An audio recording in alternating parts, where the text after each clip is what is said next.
Pour les Parisiens moins sportifs ou pas, après le marathon de Paris, vous pouvez aller profiter d'un dimanche plus calme, direction le musée de l'Orangerie. Le peintre Henri Rousseau est à l'honneur, une cinquantaine d'œuvres dont 9 tableaux inédits pour une balade à travers la vie de l'artiste Sébastien Bordenave. Il ne fut même pas douanier, mais employé d'octroi. Il collectait l'impôt à Paris, on disait aussi gablou.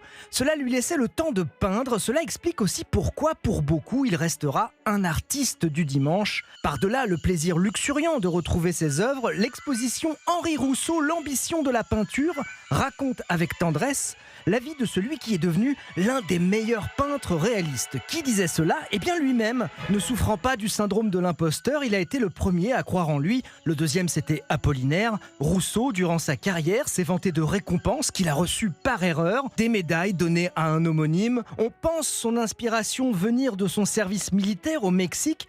Pas du tout, il n'y a jamais mis les pieds. Ses jungles étaient celles des serres du jardin des plantes. Raillé à cause de son style naïf, il finira par être adulé pour les mêmes raisons.